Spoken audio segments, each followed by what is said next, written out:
Fala galera, boa noite, tudo bem com vocês, né? Uma boa tarde, uma boa noite ou um bom dia, né? Dependendo da hora que você está escutando o podcast. Hoje a gente está aí com mais um convidado especial para a gente aí, né? Ele que é delegado, professor, pós-graduado em Direitos Humanos pela UCAM, mestrando em Direito pela UFJF, ex-policial militar e, por último, cria lá do nosso Safira, perto da delegacia, né? Gleison Ferreira, fala pra gente.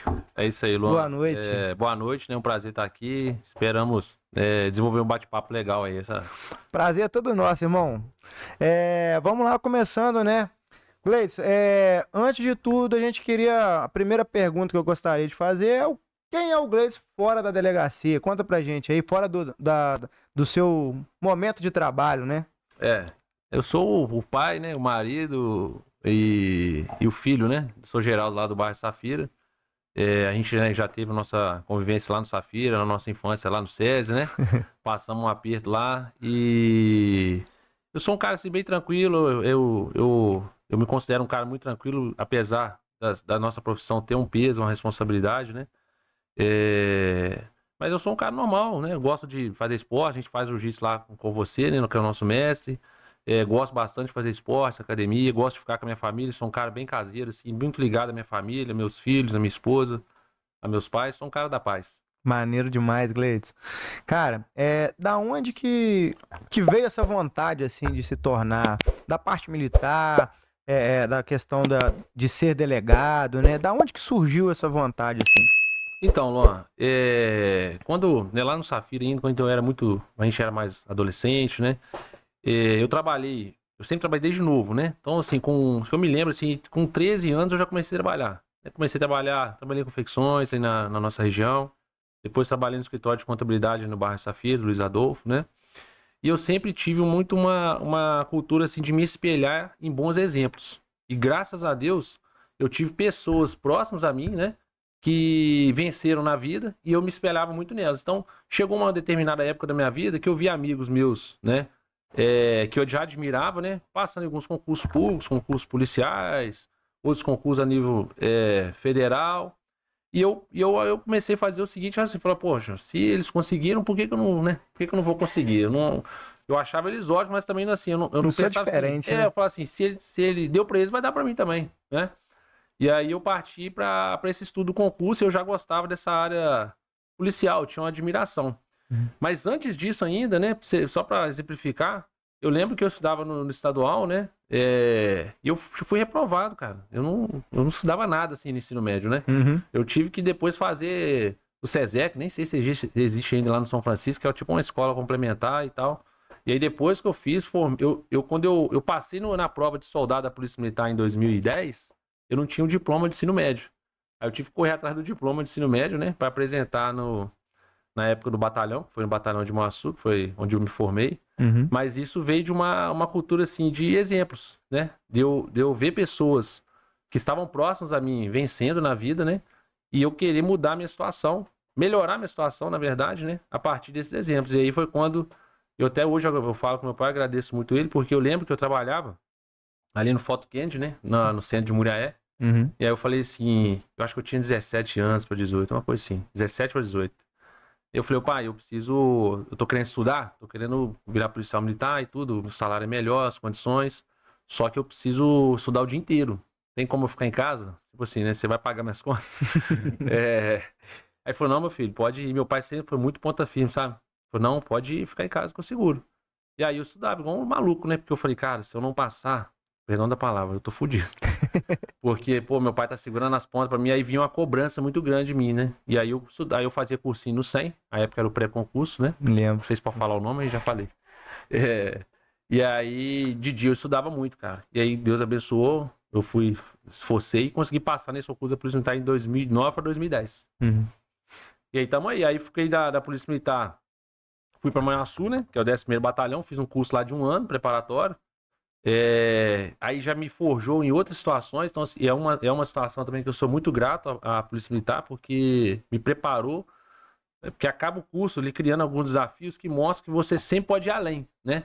Tanto a parte psicológica quanto a parte física, né? Uhum. E isso aí eu consegui importar para as outras áreas da minha vida, tanto Bacana social, demais. de estudo. E isso me fez ser militar por esse período, né? Que foi entre 2009, entre 2010 a 2018, me fez assim, me forjou ter uma disciplina muito grande com os objetivos da minha vida.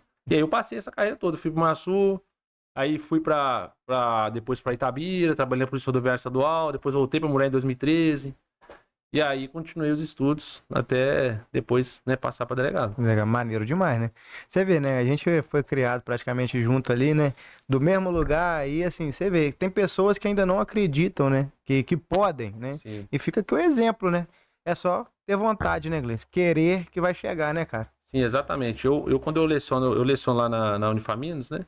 Eu costumo falar com os alunos assim, é que a gente tem que tentar na vida ter objetivos, né? E fazer um compromisso consigo mesmo. Então, quando você traça metas, tentar cumprir essas metas, né? No meu caso, no meu contexto, era de estudos, né? Uhum. E a partir daí, assim, acho que o resultado ele vem. Pode demorar um pouco, pode ser menos, pode ser mais longo, mas nada vence a persistência, Persistência, né? né? E aí é uma situação assim, e até pegando o gancho que você falou, eu me lembro exatamente quando eu tava já era policial militar há um tempo e queria estudar para delegado. E algumas pessoas às vezes acabavam falando assim: ah, mas pô, isso não é para você, esse concurso é muito difícil. E aí eu sempre fazia aquela matemática, falei, pô, mas um montão de gente passou, cara. O que não dá para mim, né? E aí foi quando a gente começou já, eu entrei na faculdade em 2013, fazer direito, né? E aí eu consegui, fiz 5 anos de direito, em 2017 para 2018 eu já passei no concurso de delegado de Minas.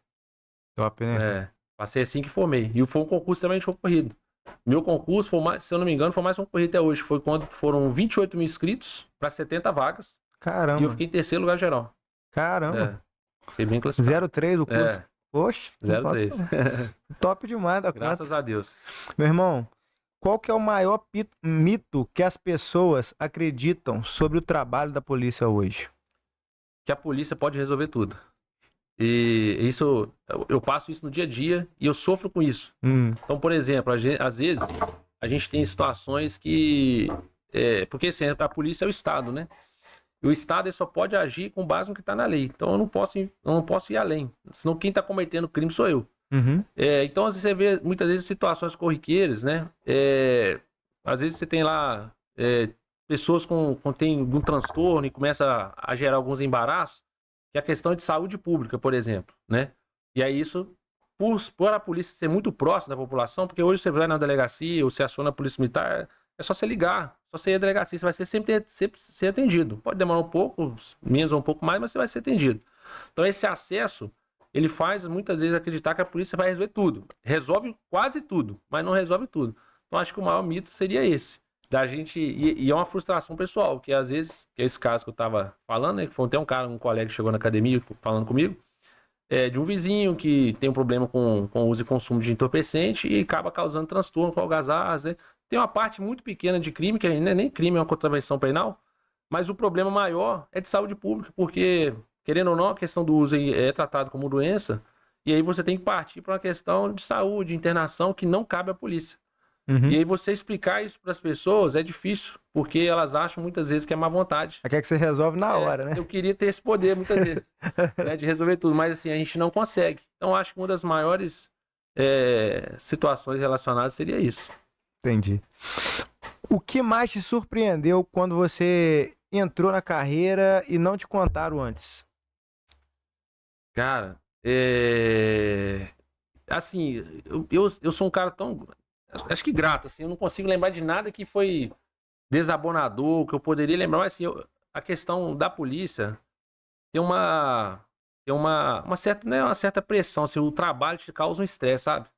Porque, igual eu falo assim, na Polícia Civil, sobretudo, eu percebi, eu senti essa diferença maior, de que é você viver o problema da pessoa. Porque, por exemplo, a gente estava conversando aqui antes sobre um fato. Você tá lá, começa a investigar um homicídio, né?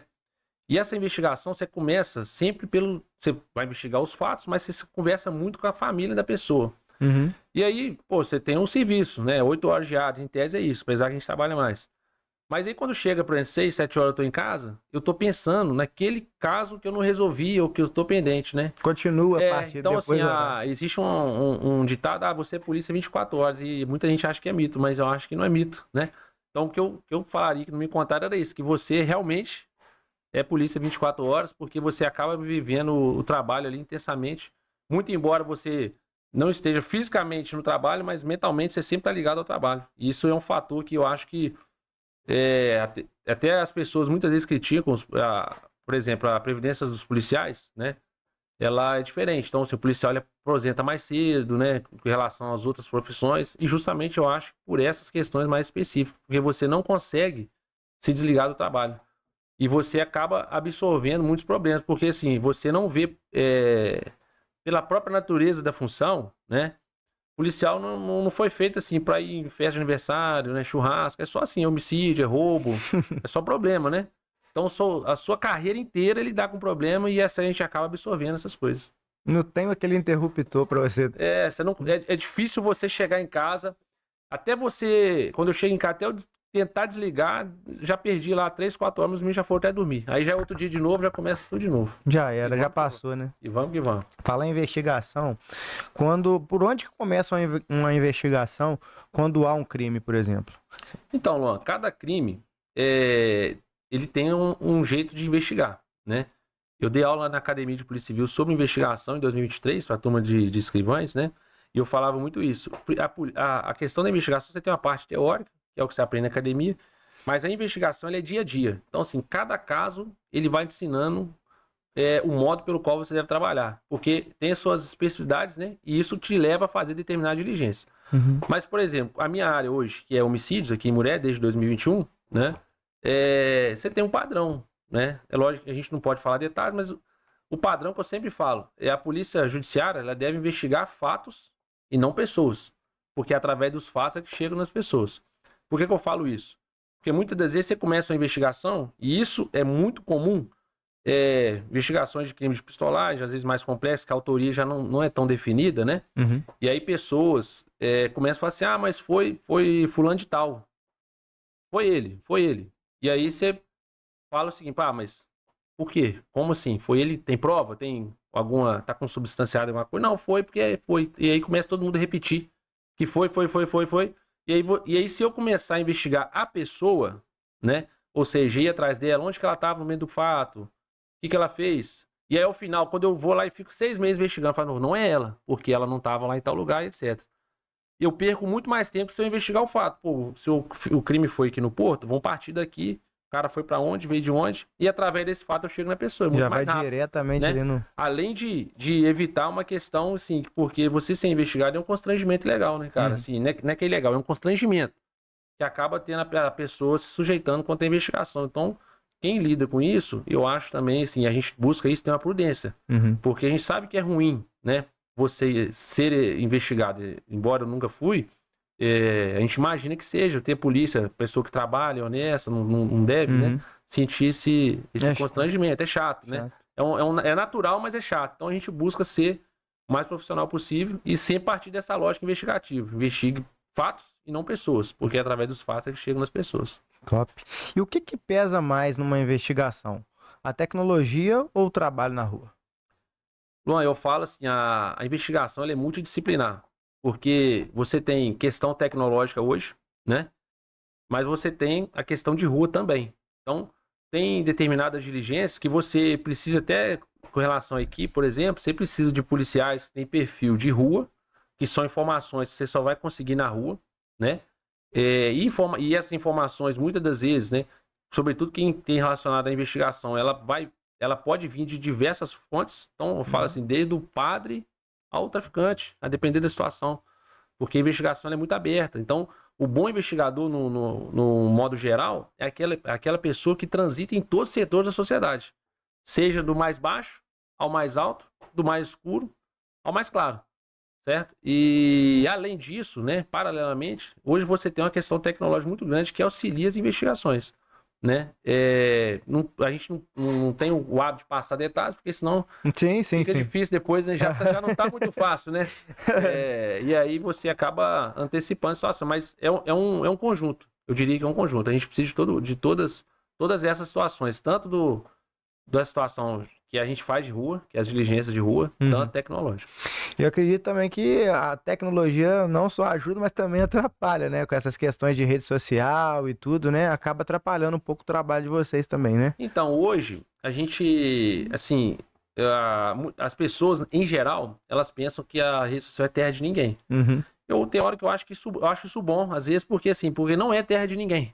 Hum. Porque você consegue hoje, por meio de algumas diligências relacionada a essa parte de tecnologia, identificar quem está utilizando de rede social, muito embora ele não esteja utilizando um perfil próprio, né? Às vezes o chamado perfil fake, né? Uhum. Para cometer ilícitos. Então, assim, hoje quem comete crimes em meios digitais é identificado.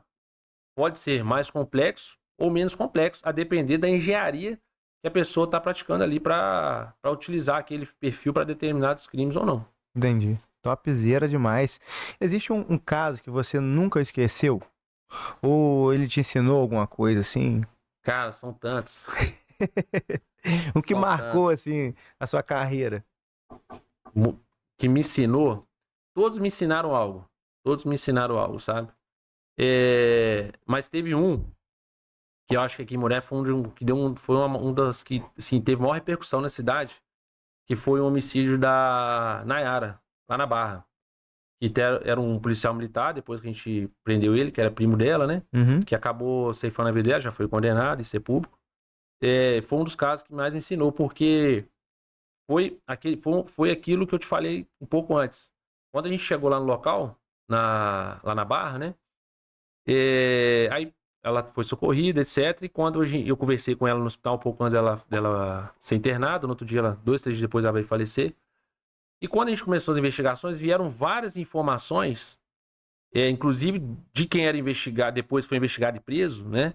Tentando denegrir a imagem dela e apontando para outras autorias diversas, com base no que a gente chama até em direito penal do autor, né? Que é você ficar apontando, quem que foi o autor desse fato? Ah, foi fulano, porque isso, e tem uma desavença. Uhum. Mas é aquilo que eu te falei, a gente está partindo da investigação de pessoas e não de fatos.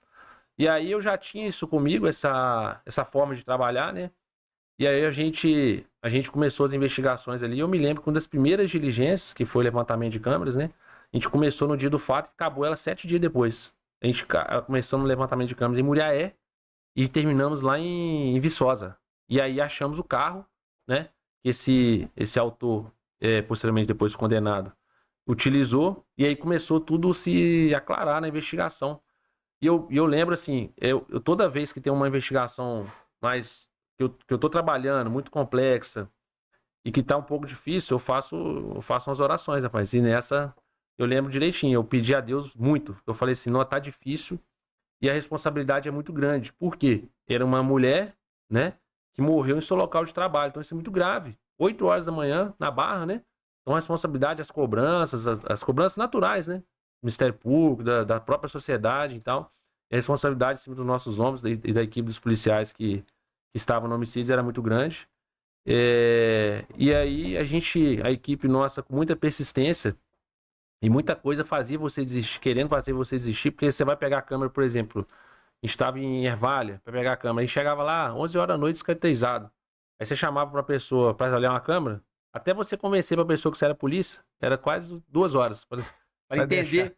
Fala assim, pô, polícia civil minha casa 11 horas da noite, gente. Não, sim. Aí conseguia pegar, o sistema estava errado, a hora estava errada.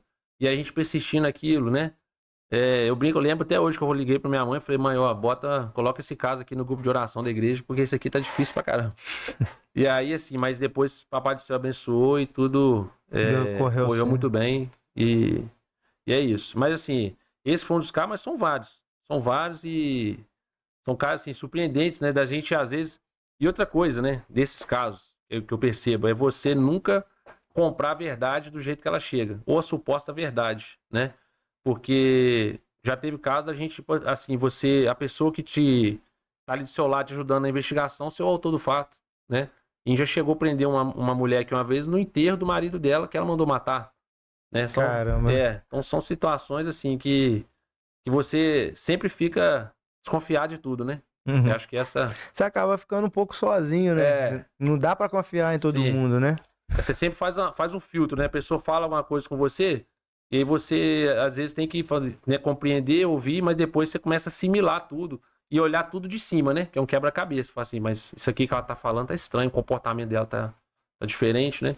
Foi assim vários casos. Teve o caso lá da Operação Viúva Negra, né? Que foi uma mulher também, foi condenada. Que mandou matar o marido ali em frente à casa de saúde. Então, assim, quando a gente chegou lá, ela tava já em pranto, sendo medicada. Então, no primeiro momento, né? Você fala, pô, a mulher do investigado, assim, ela não tá relacionada.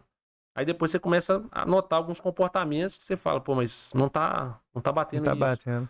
E é muito interessante isso. É fascinante, na verdade, a investigação, porque é você descortinar a verdade, né? Sim. Você começa ali, não tem nada. E no final, na hora que você abre a cortina, né? Tá tudo já desenhado. Às vezes é o que a gente menos pensa que é, né? E é um trabalho, assim, eu falo, Luan, também, que é um trabalho um pouco ingrato, porque a Polícia Civil, né? E eu falo, pelo menos pela minha delegacia lá dos investigadores e dos escrivães, que é um trabalho silencioso. Então, assim, você não vê Polícia Civil trabalhando na rua de investigação. Por que você não vê? Porque não é pra ver mesmo. Porque a gente trabalha descaracterizado, né? Uhum. E o levantamento você só vê na hora da execução. Mas, assim, pra chegar na execução, É um trabalho muito é grande. um trabalho exaustivo demais. E se poucas pessoas, acho que só quem está acompanhando mesmo o sistema de persecução penal tem noção do trabalho que é uma investigação de crime complexo. É muito cansativo, fisicamente, psicologicamente. E a cereja do bolo, na verdade, é a execução. Mas o trabalho, para mim, mais difícil nem é a execução. É a investigação. O mais difícil é provar.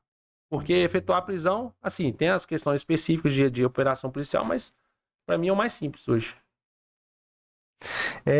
O que mais atrapalha no crime, no caso, o combate ao crime no Brasil hoje? A estrutura, a lei, né?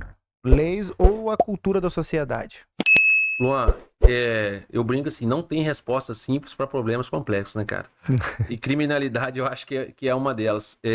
Eu acho, eu tenho hoje 16 anos totais, assim, de serviço policial, né? Já leciono há um tempo já em faculdade. E assim, juntando tudo isso, tudo que eu já vi, enquanto soldado da Polícia Militar, enquanto cabo, enquanto delegado, enquanto também pessoa privada, particular, fora da função, eu acho um problema estrutural de criminalidade. A gente tem um problema de estrutura da polícia também, e porque é deficitário, infelizmente. A gente tem um problema, que realmente eu senti, que é um problema de desigualdade social muito grande. Então, assim, o Brasil, você tem uma desigualdade muito grande. Então, assim, eu não vejo como uma coisa plausível alguém ganhar 1 milhão por mês e uma pessoa ganhar menos de um salário mínimo, R$ 200.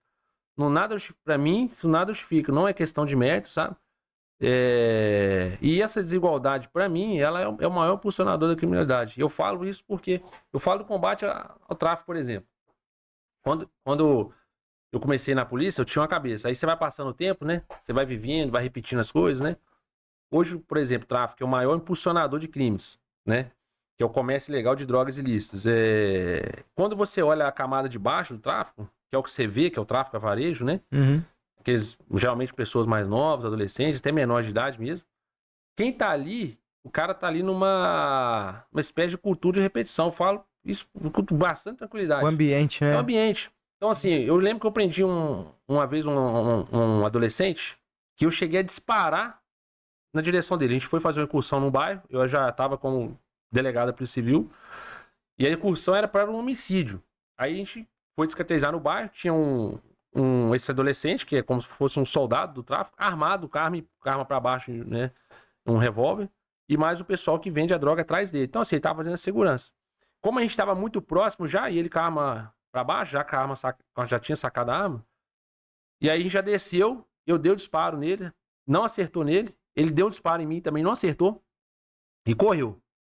Aí correu e soltou a arma, prendemos ele normal, né? Fizemos o que é correto. E eu sempre tive tem um viés meio criminológico, assim, de tentar entender, de você não comprar uma verdade pronta, né? Falei assim, por que esse menino tá arrumando aqui, cara? Moleque muito novo, devia ter, sei lá, 13, 14 anos, né? E aí comecei a conversar com ele, falei assim, você mora com quem? Não, moro com a minha mãe e seu pai. Não, meu pai tá preso, etc e tal. Mesma coisa, problemas com droga, usuário também, o pai dele e tudo. E eu falei assim, por que você tá nisso aqui, cara? Ele falou, não, eu tô aqui, eu ajudo minha mãe. Aí ele falou quanto que ganhava, né? Que era, na época, se eu não me engano, lá o turno era R$ 200 mais comissão. Então, assim, já era uma coisa bem a mais do que talvez um servente pedreiro aí, que ele poderia iniciar uma E coisa fácil, assim. né? E fácil. E o que mais chama atenção é o seguinte, é aquela cultura de exemplos, né? Mas no caso dele era um mau exemplo, que ele falava assim, não, pô, fulano de tal, que era o, que a gente chama de 01, que era o líder do bairro, né? O cara tava lá andando de BMW.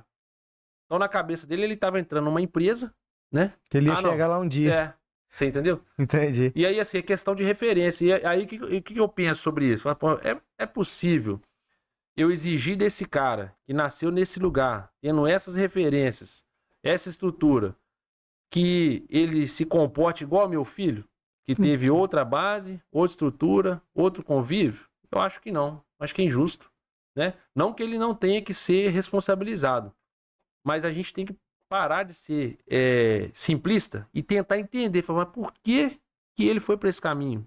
Não é simplesmente assim, ele quis.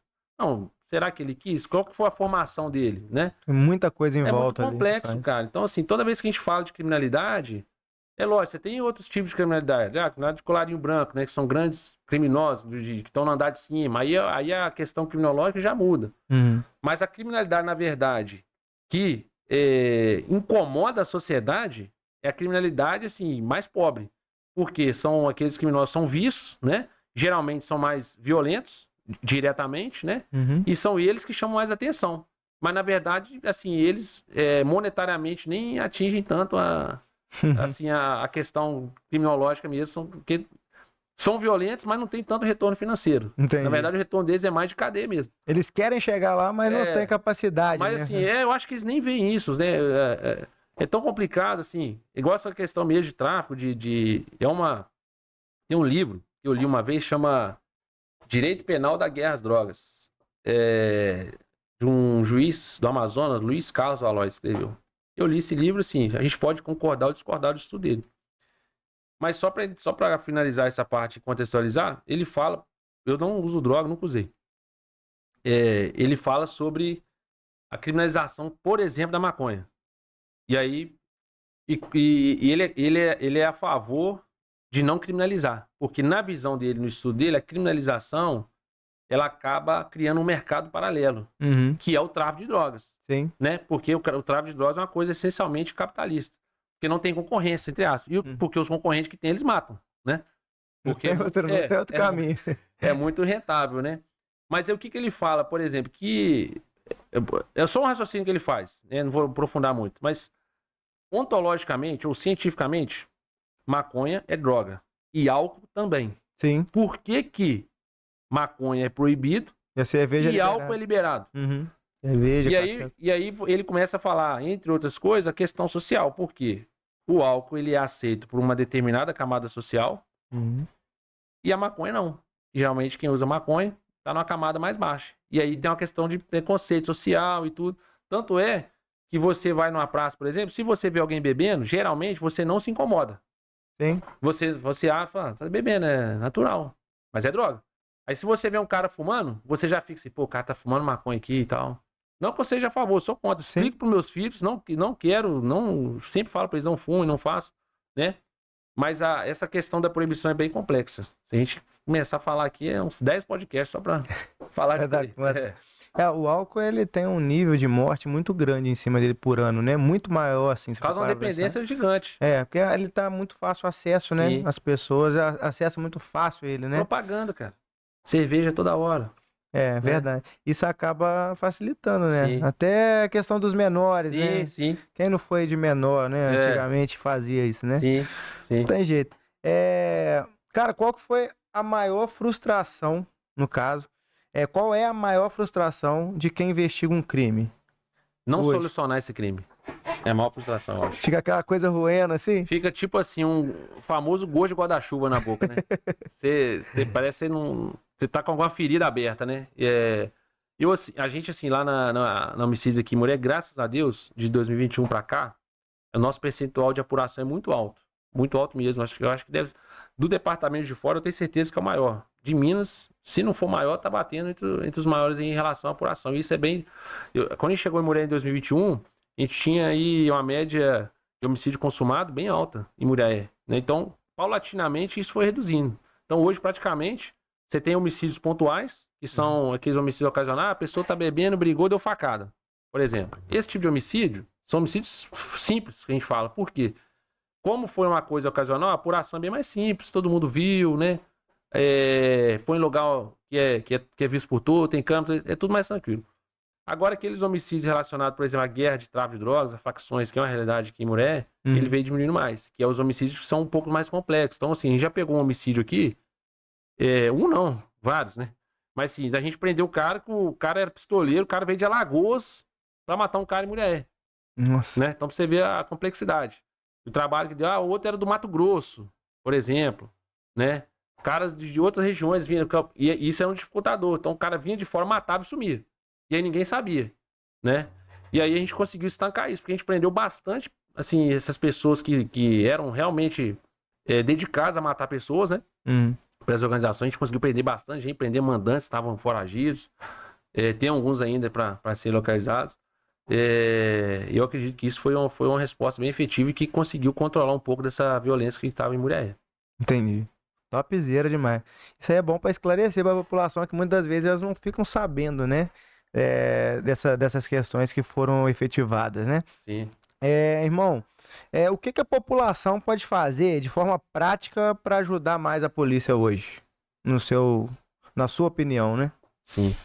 Então, Luan, eu acho que é a colaboração, né? Por meio de denúncias, principalmente, e a gente sempre fala isso, que a denúncia ela é anônima. Se a pessoa quiser aparecer, também pode aparecer, mas geralmente não quer por um motivo óbvio, né? De se expor. E essa colaboração de denúncia, às vezes a pessoa sabe, e por ela não ter envolvimento direto, ela fala, tipo assim, não tem nada a ver com isso, né? Deixa isso pra lá. Mas ela tem que pensar que o ciclo da violência, infelizmente, pode uma hora bater na porta da casa dela. Seja de modo direto ou indireto. Então, por exemplo, pode ser direto uma pessoa lá tentar contra o parente seu, contra você, ou tentar contra o terceiro e atingir você. É possível, né? Então, como a gente vive em sociedade, eu sempre penso isso, existe assim, eu acho que existe um pacto social entre nós, assim, de convivência, né? Sim. Sempre queremos o bem do nosso próximo, porque nós podemos ser o próximo. E a partir disso, eu acho que a população tem que ajudar a polícia nesse sentido, né? Fazendo denúncias, colaborando com diligências. Muitas vezes a gente chega, mais específico lá do nosso trabalho, chega para fazer um levantamento, seja informal, de conversa com vizinhos, seja levantamento de câmeras, né? A gente tem que contar com a boa vontade da população de atender o policial. Todas essas coisas colaboram, porque também o policial ele é ser humano também, né? Então, às vezes você vai fazer um levantamento de câmera, o cara tá lá uma semana fazendo levantamento, aí já tem outras demandas, outros estresses, né? E excepcionalmente já aconteceu de ser maltratado às vezes por uma pessoa e o policial tá trabalhando justamente para te defender. E não é um caso só que vocês, né? Vários casos São ao mesmo vários tempo, casos, né? Vários casos. Então tem que. Vários casos, exatamente. Mas é isso, eu acho que essa colaboração por meio de denúncias, né? Denúncias anônimas ou pessoais lá na delegacia de homicídio são importantes na elucidação de crimes aqui em Muré. Top. Que conselho você daria para alguém que foi vítima de um crime e não sabe o que fazer? Procurar a polícia. Para tomar esclarecimentos, né? Logicamente, a gente tem alguns crimes que tem outras especificidades, mas no geral é você procurar a polícia, fazer um registro de ocorrência, porque esse registro de ocorrência ele vai para o delegado responsável, que vai analisar a sua ocorrência e ver se é questão de instalação de inquérito, caso seja, e aí vai iniciar as apurações. Então, sempre procurar a polícia, e não tentar outra coisa, que é um ponto, né? Fazer justiça com as próprias mãos. Porque fazer justiça com as próprias mãos não é uma situação que a lei te autoriza a fazer. Se você fizer, infelizmente ou felizmente, Você se torna cabe a criminoso. responsabilização. Entendi. Cara, entrando aqui num assunto agora, né? Que a gente gosta muito também. O jiu-jitsu hoje ensina, a gente sabe, né? Que você treina tanto jiu-jitsu quanto muay thai também, né? Então, todo mundo sabe que você é brabo também na barata. Mas o jiu-jitsu ensina o controle emocional e tomar de decisão sob a pressão, né? Tem algo dessa mentalidade que você leva para o seu trabalho como delegado hoje? Resiliência, eu acho. Porque o jiu-jitsu, ele assim, e é engraçado que o jiu-jitsu limita muito a vida nossa, que ele é sazonal. Tem vezes que você tá muito bem, assim, do seu ponto de vista técnico, físico, né? Uhum. E aí a desenvoltura tá indo muito bem, e tem vezes que você tá em baixa. Simplificando, tem vezes que você tá apanhando mais, e outra vez você Você tá segurando mais, assim, a grosso modo. Não é apanhar, mas tecnicamente, né? E aí você ensina você a passar pelo momento ruim. Porque assim, passar pelo momento bom é tranquilo. Porque é bom, né? Agora, passar pelo ruim que é difícil. E aí eu tirei isso como aprendizado do jiu-jitsu, né? E aquelas situações de você ter a mentalidade de tomar decisões em situações que você tá sob pressão, literalmente, né? O jiu-jitsu traz isso, de você ter que tomar decisões e manter a calma, porque senão, na verdade, quando você faz o inverso, né? Você tenta ir na explosão também, né? Você mestre, faixa preta, sabe muito mais do que eu. Acaba você ali não conseguindo o êxito, né? E aí ainda tem desdobramentos, né? Pode lesões ou acabar o gás ali, ser finalizado. E isso a gente acaba trazendo para a vida também. E sobretudo na questão policial também, né? Que é você agir sob pressão. Na sua opinião, se todo profissional de segurança treinasse jiu-jitsu, o que você acha que mudaria na abordagem do conflito do dia a dia? Cara, eu acho que evitaria muita coisa. Primeiro, quando você é técnico, a mensagem muda. Então, por exemplo, abordagem corriqueira, né? Você vai fazer uma abordagem e o abordado ele reage. Se eu parto para cima dele ativamente e de modo atécnico, com sucos e chute, a mensagem que passa para a sociedade é que você é mal preparado e que você está agredindo ele. Diferente se você age tecnicamente, por exemplo, mobilizando, torções, né? E aí, a partir do segundo metro, com algemação. Então, essa preparação técnica do jiu-jitsu, eu acho que ela leva uma maior profissionalização da polícia e uma maior credibilidade da polícia perante a sociedade. Sobretudo o jiu-jitsu, né? Eu acho que o jiu-jitsu, ele é assim, se eu tivesse que escolher entre duas artes marciais, as duas são importantes, tanto o Muay Thai quanto o jiu-jitsu. Mas o jiu-jitsu para a atividade policial é muito importante, por conta das controle e a questão do chão. Sempre essas abordagens que tem resistência, e isso aí eu posso falar com muita tranquilidade, que eu já participei de bastante, sempre acaba indo ao solo, né? E você sair delas de modo técnico, né? Passa uma credibilidade grande e evita você ali cometer abusos de boa fé. Uhum. Entende? Então, assim, de você cometer ali coisas que você, às vezes, no instinto humano faria, mas se você ter na técnica, você não faria. Você não vai se expor muito tanto. mais, né? Você vai controlar, mas fora a questão do controle emocional. Topzera demais. É muito bom, né, cara? É verdade que é essa, né? É muito bom, cara. Eu, se eu soubesse, tinha começado antes. Todo mundo vai. Cara, a gente conversa sobre isso e assim, a gente sempre entra nesse assunto. A faixa branca eu acho que é a mais difícil de todas, né? Sim. Porque você fica resistente até você começar. Sim. Depois que começa, que você vê, puxa, se eu começasse 10 anos antes, não, né? Tem quando eu postar a foto, meus amigos ficam assim, rapaz, black, white, não pode não, white belt, não posta a foto assim não, espera mudar de faixa. Eu falei, não, pô, começar, ué. Hoje tá quase botando o GG lá no Instagram, né? Aí assim, mas realmente, porque é você ter a humildade de que é uma coisa nova, você tá começando, né?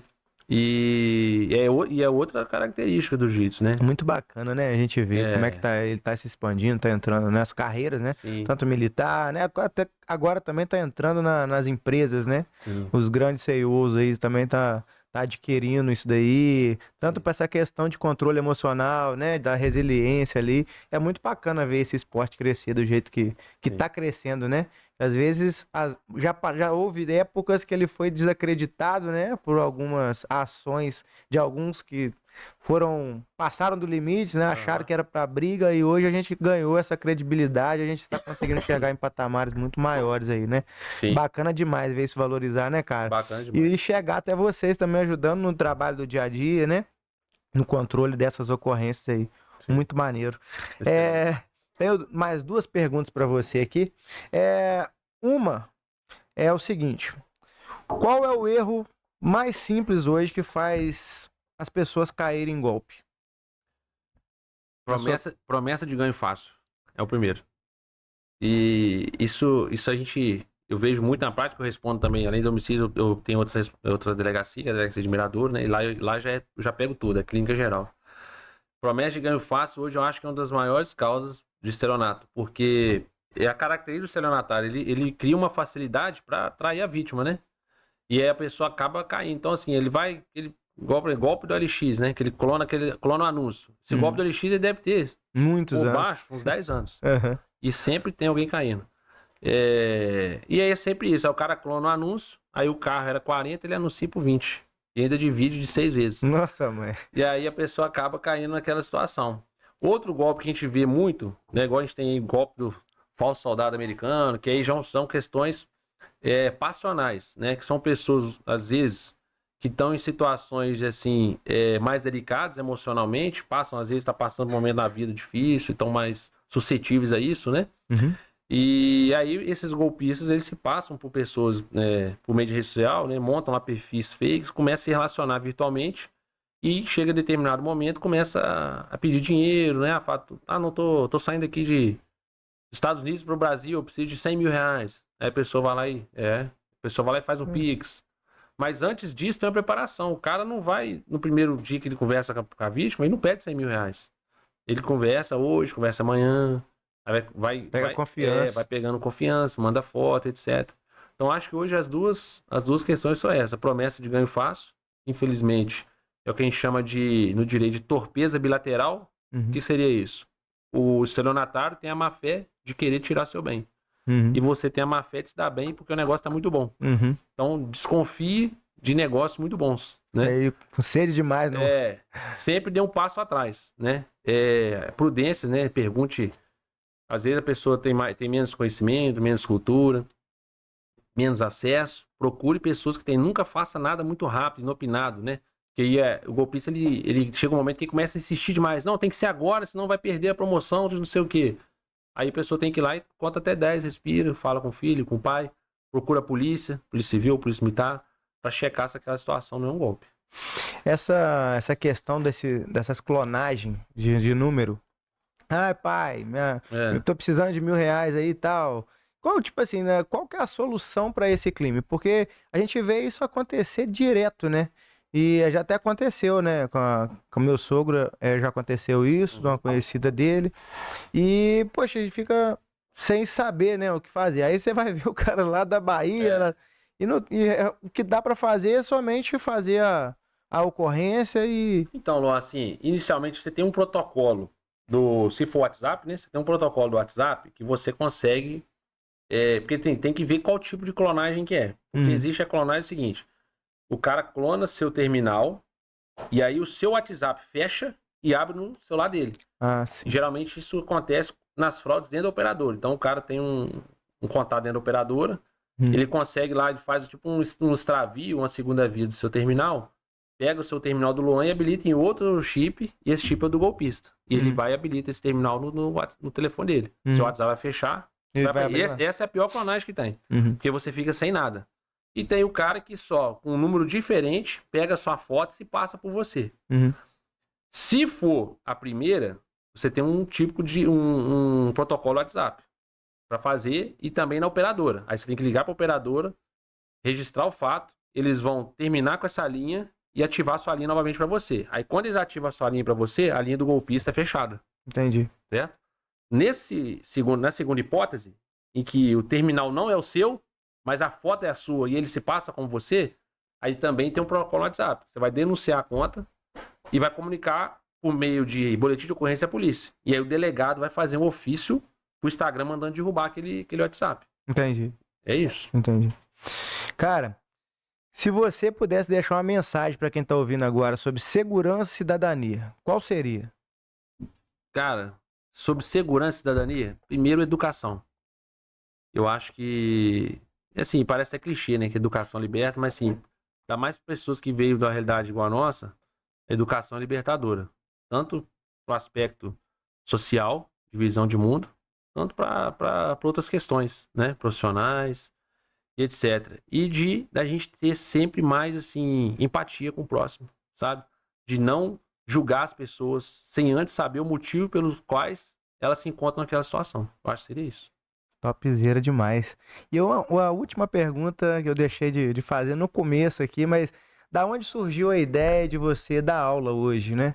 De ser professor de direito? Então, Luan, quando eu era... Assim, eu tinha uma vontade, mas assim, é aquele negócio, assim, eu quero fazer, mas vou ficar na minha aqui, ver se alguém me chama, alguma coisa. Eu era delegado em Manhumirim, foi minha primeira lotação em 2019 para 2020. E aí surgiu um convite lá da coordenadora, lá da Unifacig, né? Que é uma boa faculdade da região lá. E aí ela me convidou para me dar aula de processo penal, eu gostei, e ela também gostou de mim, os alunos também gostaram, né?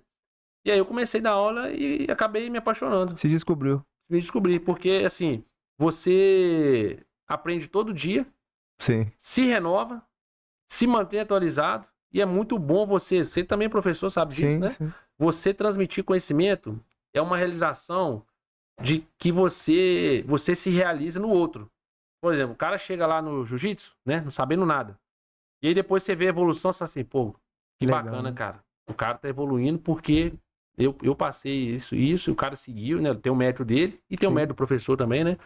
E aí você se vê realizado no outro, porque, como é aquilo que eu falei no início, como a gente vive em sociedade, e a gente tem que ter esse pensamento coletivo, né? De para que você vai guardar o conhecimento para você, né? Sim. É muito mais importante socialmente transmitir para o outro transmitir para o outro, o outro transmitir para o outro. E é assim que a gente consegue uma sociedade melhor, né? Top. Transformar o ambiente, né? Transformar o ambiente. Voltou lá no começo de novo. É muito maneiro isso, E cara. aí eu comecei lá, depois vim para Muriaé, etc, né? Aí vim para Faminas, já tinha uma especialização em direitos humanos e agora a gente tá começando um mestrado lá na Universidade Federal de Juiz de Fora. Topzera. Aonde você se sentiu mais realizado como delegado? Manhumirim ou onde você está hoje, por exemplo? Cara, assim, acho que os dois, assim, é difícil escolher. Mamini foi minha primeira lotação, né? Então, assim, eu tive muitos desafios no início da carreira, porque é uma função totalmente diferente e trouxe também para mim uma reflexão, porque uma coisa é o que você vê de fora. Então, quando eu estudava para delegado, eu imaginava uma situação. Quando eu entrei, eu já vi que era totalmente diferente do que eu pensava em alguns aspectos. Questão de responsabilidade, burocracia, estrutura. Isso foi assim... Eu fui lidando com isso no dia a dia, porque eu já tinha uma experiência também, já era policial, e isso ajudou bastante.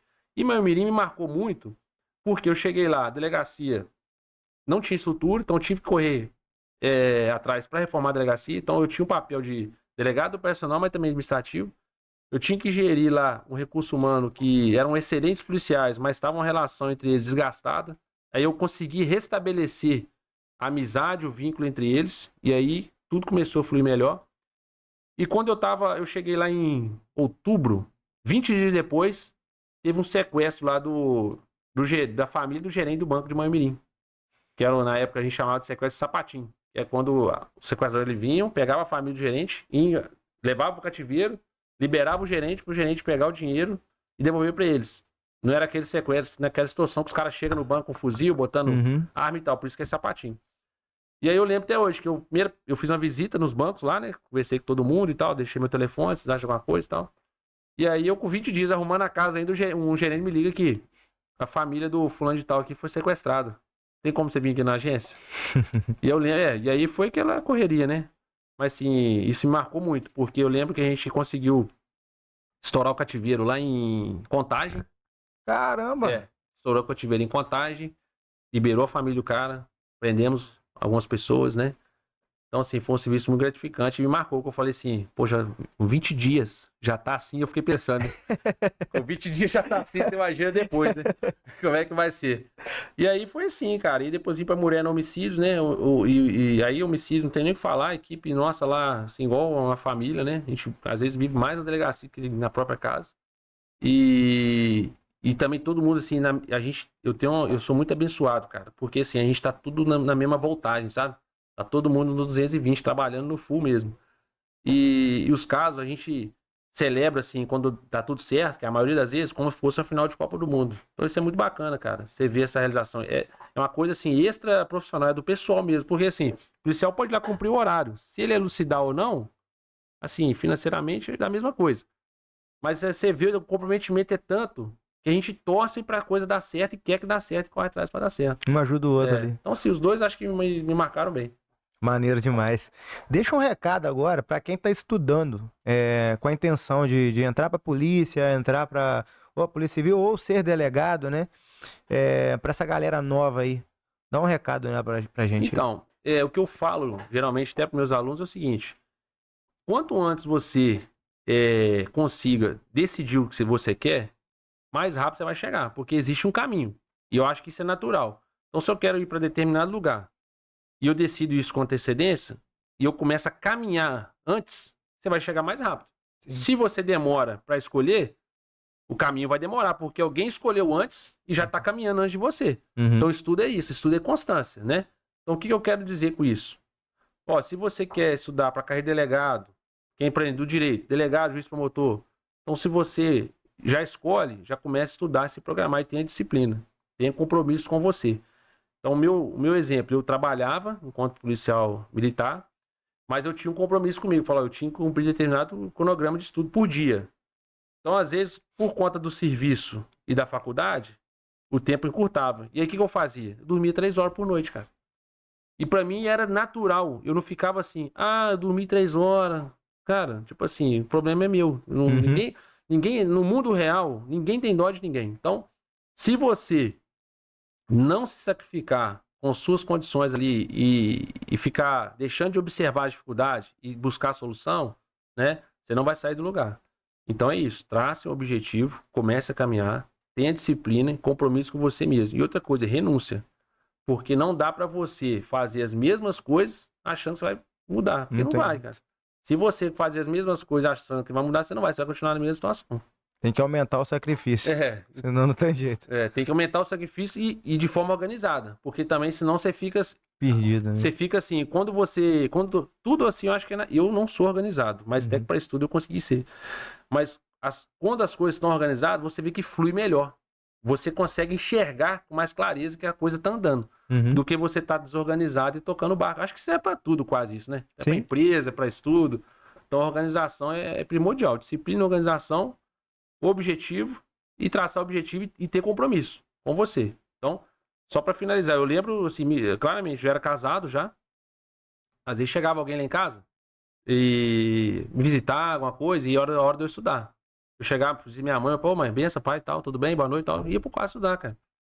Aí, às vezes, eu vim, mas porque, pô, falta. Eu falei, não é que é falta de educação, só que agora é o momento que eu tirei para estudar. Se eu não conseguir estudar agora, eu não vou estudar. Então, eu sempre tive isso, né? De tentar separar tudo certinho, porque senão não vai dar certo. Não tem jeito, né? É brabo demais. Brabo. Meu irmão, eu queria te agradecer pelo... Que isso, o prazer é meu, mestre. Tamo junto. Muito obrigado por você ter vindo, a gente ficou muito feliz, tá? Eu acredito que é um assunto muito relevante para a população, né? Várias curiosidades aí para eles e assim, a gente ficou muito feliz com a sua presença aqui hoje, tá? Antes de terminar o podcast, eu queria só dar um recado para vocês aí, né? Empresários, né? Querem divulgar a sua marca, né? Nós estamos aqui, entra em contato com o nosso Instagram, né, no direct lá também tem o telefone lá que você pode entrar em contato lá. E você quer expor sua marca, por favor, nos procure, que estamos aí abertos para novos patrocinadores aí, tá bom? Fora isso, um grande abraço, Gleidson. Até amanhã de manhã. Pronto pro couro.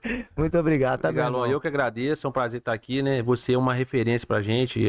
A gente fica orgulhoso que acompanhou lá atrás, quando você começou, e onde você tá hoje. A gente sabe que é daqui pra frente, né? A sua determinação. E é sempre um prazer estar aqui. Você pode contar sempre conosco. Forte abraço.